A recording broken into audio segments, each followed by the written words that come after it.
Hello guys. Hello mga kabisdak. Hello sa lahat ng OFWs around the world, especially dito sa Hong Kong. Hello po, magandang gabi po. Gandang hapon pa pala dyan.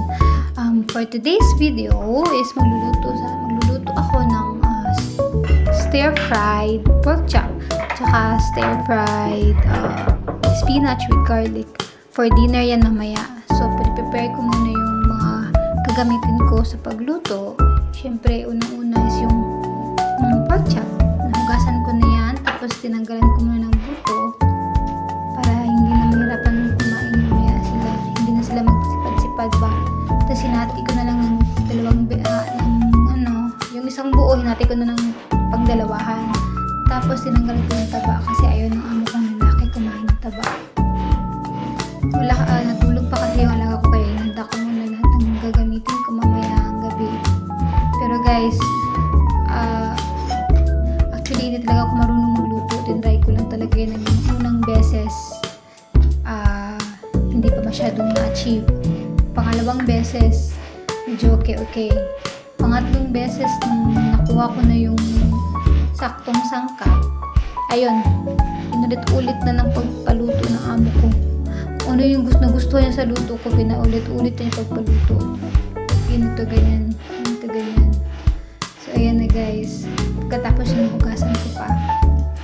Nahiti ko na rin yung spinach, nahugasan ko na rin yan. Tsaka yung onion, para gagamitin ko mamaya sa stir-fried pork chop. Tsaka yung garlic is yung garlic for stir-fried spinach. So, inanda ko muna yan kasi natulog pa yung alaga ko. Natutulog pa kasi yung alaga ko. Natutulog niya tuwing hapon eh. So, ayan guys. Kumuha ko ng ginger kasi kailangan ko din dyan sa pag-marinate ng stir-fried pork chop. So, ayan.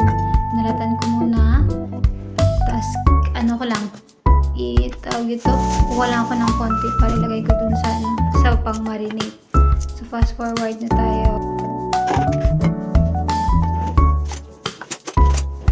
So, ayan na yung ginger guys. Kinutkot ko lang yung kinutkot ng kutsara para medyo maano siya ba, parang magiging pino siya. Instead of chop mo siya, pinaganon ko na lang siya. Ginaya ko yung sa video. Kasi sa video ko na sinusunod lahat kasi hindi talaga ako marunong magluto guys. Pasensya na. So, ayan guys. Tapos, na-memorize ko na lahat yung mga ingredients niya. Yan. Lagay ko sa bowl. Tapos, nilagay ng siguro half teaspoon ng asin or 1 teaspoon ng asin. Depende sa dami ng meat na i-marinate nyo. Asin. Tapos, isunod ko naman tong asukal. Isang teaspoon din ng asukal. Maliit ng asukal. 1 teaspoon of sugar. Yan. Yan isang konti. Marami yung tapos, yung light soy sauce. Kung dito yung light soy sauce yan. Kung sa Pinas natin, kahit anong klaseng soy sauce, pwede siya. Mga isang kutsarang light soy sauce. Pero dinagdagan ko ng konti yan dyan kasi parang hindi ako kontento. Kasi medyo makapal kasi yung pork chop na i-marinate ko. Tapos, sinunod ko naman yung cornstarch. Isang kutsaritang cornstarch din. Dinagdagan ko rin ng konti kasi nga, marami yung marinate ko. Tsaka isang white pepper. Yes. White pepper. Yan, mix ko din dyan. Pagkatapos, sinunod ko naman yung ang tawag nito, yung tubig, siyempre.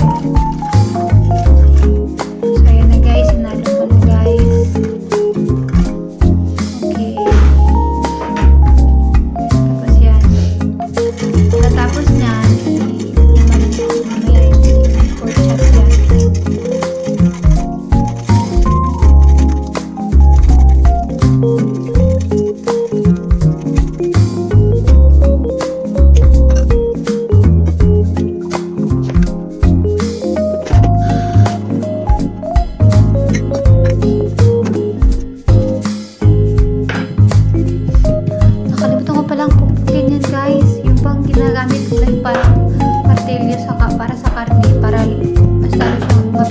lumambot.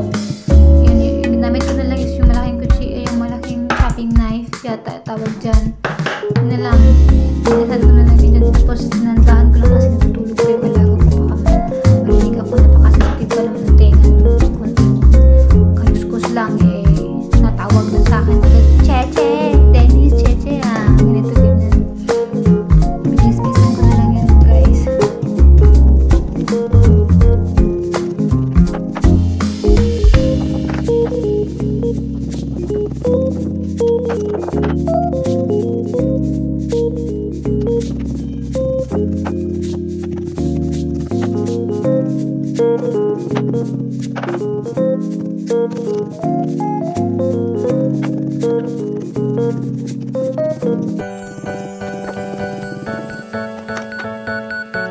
Guys, narinig ko na yung pork chop kasi bababad ko lang yun ng 30 minutes. Ito na pala yung stir fry pork chop guys na deep for dinner namin. Hindi ko na nag-videohan kasi nagwala yung alaga ko na busy kanina. Tsaka ito naman yung stir fry spinach with garlic.